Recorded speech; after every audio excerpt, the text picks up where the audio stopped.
But Solomon was building his own house 13 years, and he finished all his house. He built also the house of the forest of Lebanon. The length thereof was 100 cubits, and the breadth thereof 50 cubits, and the height thereof 30 cubits, upon 4 rows of cedar pillars, with cedar beams upon the pillars. And it was covered with cedar above upon the beams that lay on 45 pillars, 15 in a row. And there were windows in 3 rows, and light was against light in 3 ranks. And all the doors and posts were square, and the windows and light was against light in 3 ranks. And he made a porch of pillars. The length thereof was 50 cubits, and the breadth thereof 30 cubits, and the porch was before them. And the other pillars and the thick beam were before them. Then he made a porch for the throne where he might judge, even the porch of judgment, and it was covered with cedar from one side of the floor to the other. And his house where he dwelt had another court within the porch, which was of the like work. Solomon made also an house for Pharaoh's daughter, whom he had taken to wife, like unto this porch. All these were of costly stones, according to the measures of hewed stones, sawed with saws, within and without, even from the foundation unto the coping, and so on the outside toward the great court. And the fountain was of costly stones, even great stones, stones of 10 cubits, and stones of 8 cubits. And above were costly stones, and the measures of hewed stones and cedars. And the great court round about was with 3 rows of hewed stones, and a row of cedar beams, both for the inner court of the house of the Lord, and for the porch of the house. And the king Solomon sent and fetched Hiram out of Tyre. He was a widow's son of the tribe of Naphtali, and his father was a man of Tyre, a worker in brass, and he was filled with wisdom and understanding, and cunning to work all works in brass. And he came to King Solomon and brought all his work. For he cast 2 pillars of brass of 18 cubits high apiece, and a line of 12 cubits did compass either of them about. And he made 2 chapiters of molten brass, to set upon the tops of the pillars. The height of the one chapiter was 5 cubits, and the height of the other chapiter was 5 cubits. And nets of checker work and wreaths of chain work for the chapiters which were upon the top of the pillars, 7 for the one chapiter, and 7 for the other chapiter. And he made the pillars in 2 rows round about upon the one network, to cover the chapiters that were upon the top with pomegranates. And so did he for the other chapiter. And the chapiters that were upon the top of the pillars were of lily work in the porch, 4 cubits. And the chapiters upon the 2 pillars had pomegranates also above, over against the belly, which was by the network. And the pomegranates were 200 in rows round about upon the other chapiter. And he set up the pillars in the porch of the temple, and he set up the right pillar, and called the name thereof Jachin, as he set up the left pillar, and called the name thereof Boaz. And upon the top of the pillars was lily work, so was the work of the pillars finished. And he made a molten sea 10 cubits from the one brim to the other. It was round all about, and his height was 5 cubits, and a line of 30 cubits did compass it round about. And under the brim of it round about there were knops compassing it, 10 in a cubit, compassing the sea round about. The knops were cast in 2 rows when it was cast.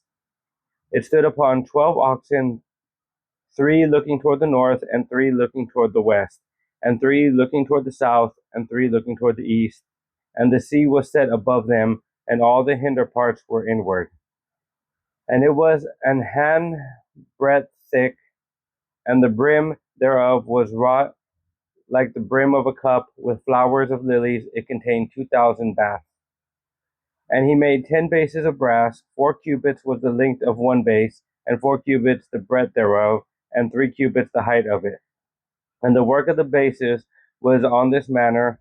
They had borders, and the borders were between the ledges.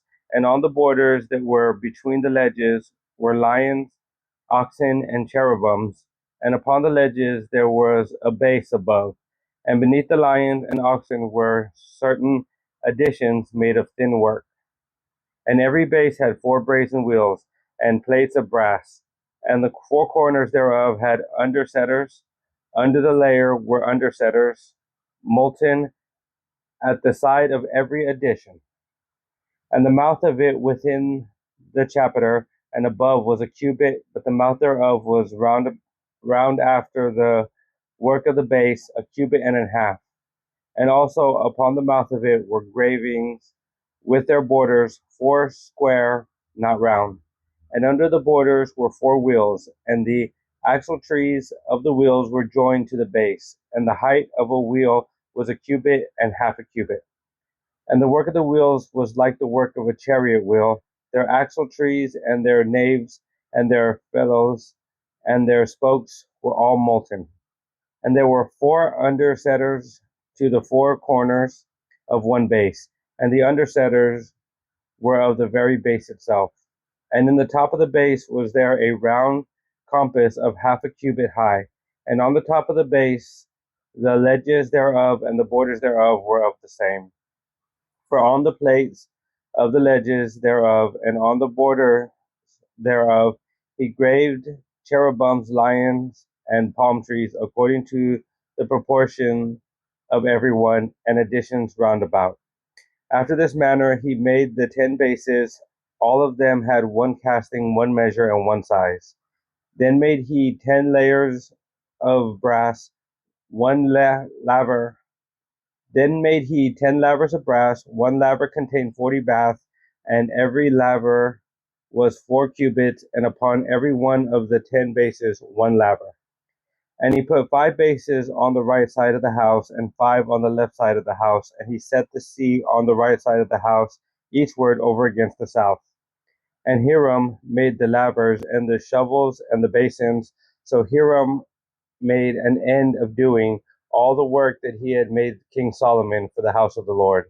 The 2 pillars and the 2 bowls of the chapiters that were on the top of the 2 pillars, and the 2 networks to cover the 2 bowls of the chapiters which were upon the top of the pillars, and 400 pomegranates for the 2 networks, even 2 rows of pomegranates for one network to cover the 2 bowls of the chapiters, and were upon the pillars. And the 10 bases and 10 lavers on the bases, and one sea, and 12 oxen under the sea, and the pots, and the shovels, and the basins, and all these vessels which Hiram made to King Solomon for the house of the Lord were of bright brass. In the plain of Jordan did the king cast them in the clay ground between Succoth and Zarthan, and Solomon left all the vessels unweighed, because they were exceeding many, neither was the weight of the brass found out. And Solomon made all the vessels that pertained unto the house of the Lord, the altar of gold, and the table of gold, whereupon the shewbread was, and the candlesticks of pure gold, 5 on the right side and 5 on the left, before the oracle, and the flowers, and the lamps, and the tongs of gold, and the bowls, and the snuffers, and the basins, and the spoons, and the censers of pure gold, and the hinges of gold, both for the door of the inner house, the most holy place, and the doors of the house, to wit, of the temple. So was ended all the work that King Solomon made for the house of the Lord. And Solomon brought in the things which David his father had dedicated, even the silver and the gold and the vessels did he put among the treasures of the house of the Lord.